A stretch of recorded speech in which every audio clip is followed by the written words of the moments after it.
All right, Chris, we are banging these out one at a time, and here we're about to hit the special one. Number 3, Harry Potter and the Prisoner of Azkaban. This one's a big one. This one's a big one. They're not kids anymore. They're getting into adolescence. They're 13, and so as a result, they traded up directors out for Columbus and in with the one and only Alfonso Cuaron. This is often hailed as one of, if not the best, Harry Potter film. Chris, any thoughts before you go in? I've been loving this franchise so far. It's been an absolute joy looking forward to watching these in my evenings. So I'm really just excited to keep this thing rolling. Look, all I'm going to say is that for every Marvel movie that comes out that's supposedly directed by a different person, but yet still somehow looks the same as the last movie, like, I have no idea how the Spider-Man and Ant-Man movies have the same visual aesthetic as the Guardians of the Galaxy movies. That's wild to me. But for these movies do what the Marvel movies are unable to do. They bring in a director. They actually utilize his vision. So all of that and more. Stay tuned.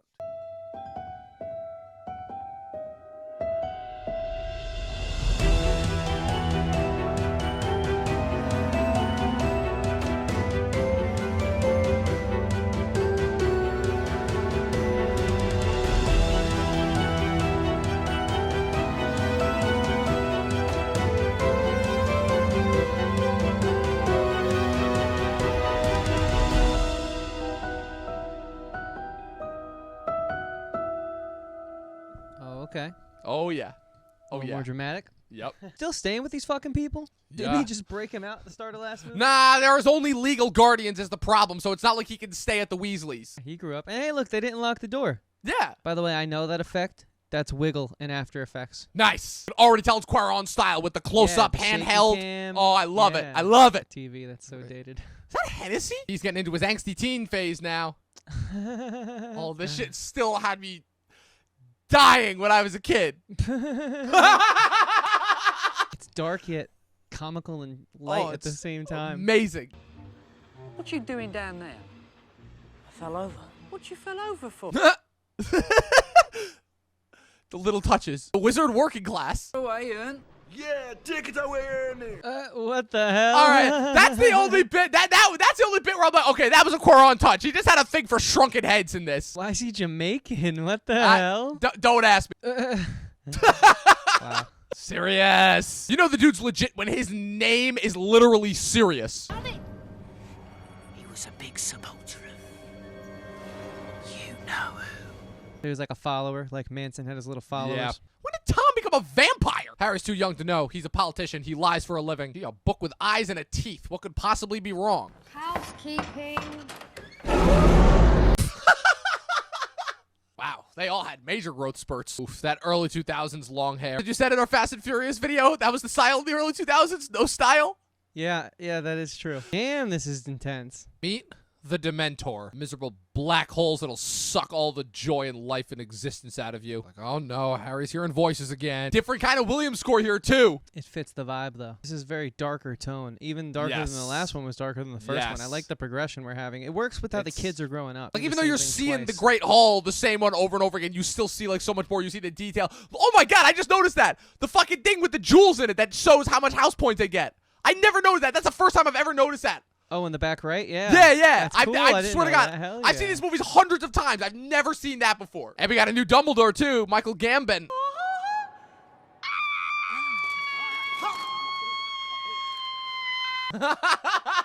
It's a whole movie just about the insert shots that he puts in.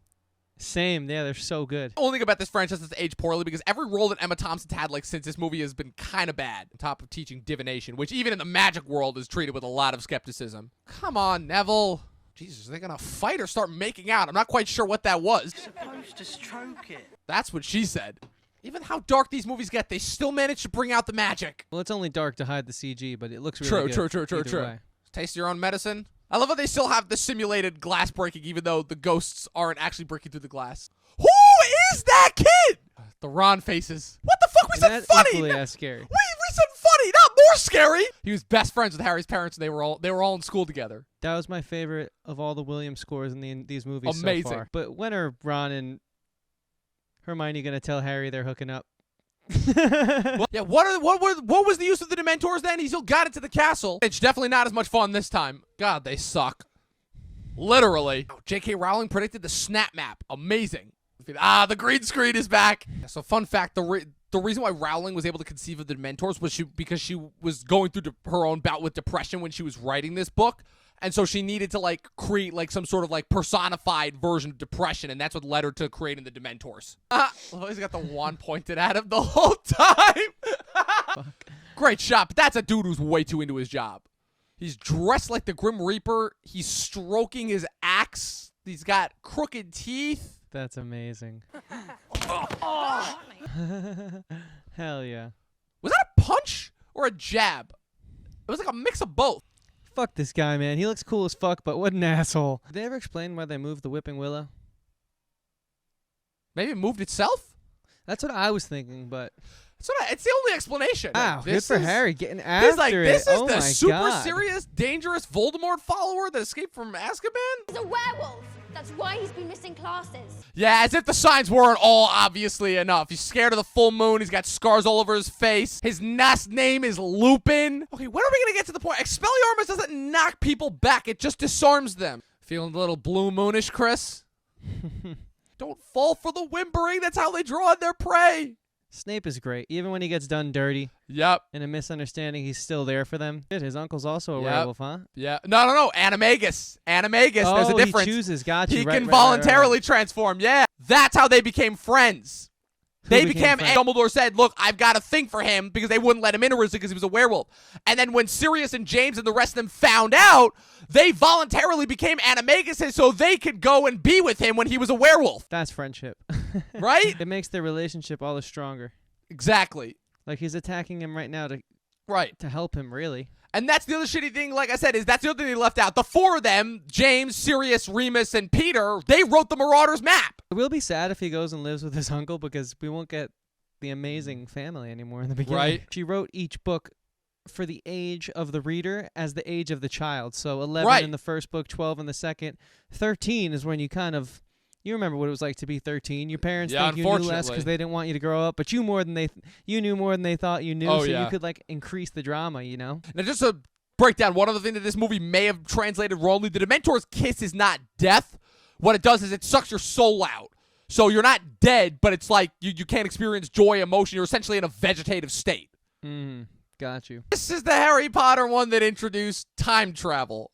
Specto Patronum! Fuck yeah! So sad. He just wants his family so bad. No, but this is the symbolic conclusion, though. He allowed his dad to ride again through him. The ones that love us never really leave us. Oh man. Fuck yeah. This one's the best. Professor Pat's only nitpick with this entire series, that ending on the freeze frame. Under 2 hours. That's one of the shorter ones. All right, and that was Prisoner of Azkaban. Chris, I mean, come on. Is this franchise not the greatest movie franchise ever made? Like, come on, dude. It's definitely climbing my ranks at an alarming rate. I mean, I'm so enamored with these films. I can't believe it. Just when you think they've shown their hand, they just keep adding more depth and layers that just make it more compelling. And I think it's like the growing maturity that is just so awesome to see, the way they're handling these characters. And as they get older, they're very appropriately throwing them into situations that fit their age. That's like a huge part of it for me. It's kind of bringing me back to like when I was that age and how did I handle things and how would I have handled these astronomically larger than life situations, and to make it feel so real is on top of all the impressive filmmaking, the amazing world building, and of course the way these actors are just so phenomenal in their roles. Just the way they're handling everything, it's just so masterful, man. And you know, the switching of hands, right, from Columbus to now the new director, it didn't miss a beat. If anything, we're just continuing the trajectory of amazingness that I'm slowly falling in love with. It's really a great experience, man. 3 movies in now, and I am loving every second of this ride. Absolutely. Couldn't agree with you more, dude. Yeah, we'll be back next week. We got a big one next week. We got the midpoint of the series. I can't believe we made it this far already. Yeah. Goblet of Fire is next week. That's right, people. It's a big one. Real quick, Chris. I can't believe I have to wait a week. Oh, That bad, sucks, right? dude. Sucks, man. Oh, man, sucks to have not seen this already. What's going on, guys? Dom, the movie nerd of Talking TV here, and if you like this video, make sure you click the subscribe button and the like button and leave a comment down below. Make sure you keep tuning in for new episodes, which we have going live every Sunday. That's right, every Sunday at 11 a.m. And as always, remember to always watch more fucking movies.